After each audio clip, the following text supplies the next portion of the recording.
এবং সাথে সাথে আমি যদি বলি যে আমি ইভেন আমার দুর্নীতি দমন কমিশনকে আরও কেন স্ট্রেংথেন করব না, ইভেন আমরা যদি মনে করি যে আমাদের ন্যাশনাল হিউম্যান রাইটস কমিশন কেন এত দুর্বল থাকবে, এগুলি নিয়ে অনেক কিছু প্রশ্ন করা যায়। বা প্রশ্নের সবশেষ উত্তরটা হচ্ছে বাংলাদেশ একটা আধুনিক রাষ্ট্র হতে হবে, যেখানে আমার প্রতিটি জন, প্রতিটি বাচ্চা, প্রতিটি মানুষ নিরাপদ থাকবে। বাচ্চাটা শিক্ষা পাবে, এমন শিক্ষা পাবে সে যেন সেই যেন এই দেশটাকে মনে প্রাণে ভালোবাসে।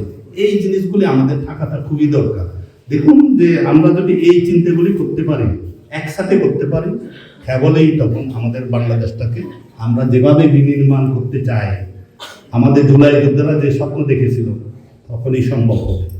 তাই আপনাদের নির্দ্বিধায় একটা জিনিসকে নিয়ে অ্যাডভান্স হতে হবে, সেটা হচ্ছে যে এই ভোটটা আমরা দেখতে চাই। প্রশাসনের প্রতি আমি রিকোয়েস্ট করে যাব এবং এটাকে আপনারা নির্দেশিতও নিতে পারেন যে এই ভোট নিরপেক্ষ হবে, আপনাদের সপক্ষ হওয়ার কোনো কারণ নাই। এই ভোটটা হবে নিরাপদ ভোট, প্রত্যেকটা মানুষ যেন ভোট দিয়ে যেন ভালোভাবে ফিরে যেতে পারে, এইগুলি আপনাদের করতে হবে। উৎসাহিত করুন, আপনারা নিজেরাই উৎসাহিত হন, তাহলে দেখবেন যে এই ভোটটা খুব ভালোভাবে হচ্ছে। তবে এখনো আমাদের কিছু কাজ যে বাকি রয়ে গেছে, সেটা নিয়ে আপনাদের চিন্তাভাবনা করতে হবে। প্রশাসন চিন্তাভাবনা করতেছেন। এই যে আমাদের যে গণহত্যা নিয়ে আমরা এত কিছু বলতেছি, আমাদের জনগণ কিন্তু পলিটিক্স নিয়ে, এই জন্য আমি জানি আপনাদের প্রত্যেকের যে পলিটিক্যাল চিন্তা এবং চেতনাগুলি আছে, কোনো অবস্থাতে ভুল হওয়ার মতো নয়। আমি এটা মনে প্রাণে বিশ্বাস করি, কারণ আমি আমেরিকান বহু ইলেকশন আমি ফলো করেছি। অন্তত লাস্ট 2-3টা ইলেকশন আমি খুব কেয়ারফুলি ফলো করেছি। যে চিন্তাটা আমাদের দেশে ইয়েরা গ্রাম বাংলায় যারা চায়ের দোকানে বসে ডিসকাস করে কোনো একটা একজন ইন্ডিভিজুয়াল অথবা একজন ক্যান্ডিডেটকে নিয়ে, অতুলনীয় এই চিন্তা এবং চেতনাগুলি। কিন্তু অনেক সময় হয় কি, সরকারের অপারগতায় অথবা সরকারের পক্ষপাতিত্বের কারণে এটা সম্ভব হয়ে ওঠে না, যেখান থেকে আমরা মুক্তি পেতে যাচ্ছি। এবং সেই কারণে এই ভোটটা আমরা মনে প্রাণে দেখতে চাই, আপনাদের নিজেদের ভোট হবে, এটাই হচ্ছে আমাদের অন্যতম চিন্তা এবং চেতনা।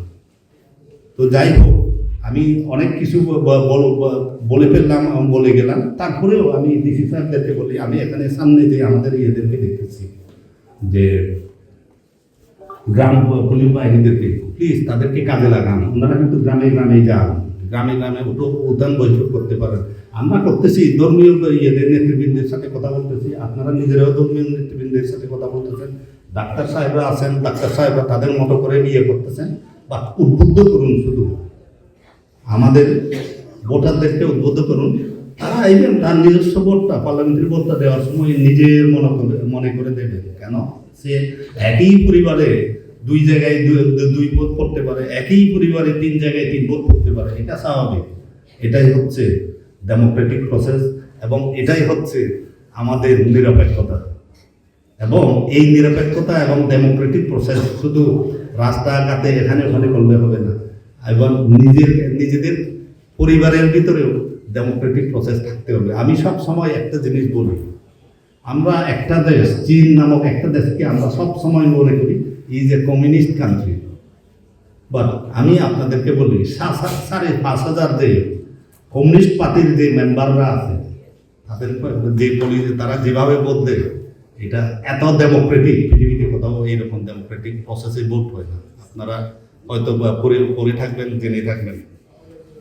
সো আমাদের দেশে ডেমোক্রেসি এস্টাবলিশ হোক, আমাদের দেশে মানবিক মর্যাদা এস্টাবলিশ হোক, আমাদের দেশে সাম্য এস্টাবলিশ হোক, আমাদের দেশে রাষ্ট্র কাঠামোটা এমন হোক যেন আমাদের ইন্টারনেটও কেউ বন্ধ না করে, যেন আমাদের বাচ্চারা যেন পড়াশোনায় কোনো অবস্থাতে ইয়ে পায়, ব্যাক না হয়, প্রত্যেকের যে পড়াশোনা করার অধিকার আছে, এইগুলি নিয়ে থাকুক, চলুক।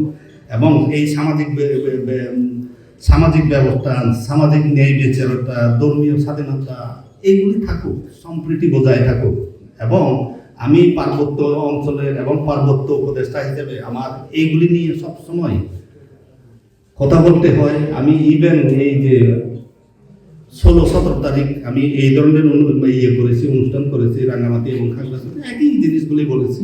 এবং আমি শুধু একটা জিনিস বলি, আমি আমার পার্বত্য এলাকায় এই দেশে আমি শান্তি দেখতে চাই, এই দেশে আমি সম্প্রীতি দেখতে চাই, এই দেশে আমাদের ধর্মীয় কোনো বাধা বিভেদ নাই, এই দেশে আমরা নিজ নিজ ধর্ম পালন করবো সবাই, এইগুলি আমাদের।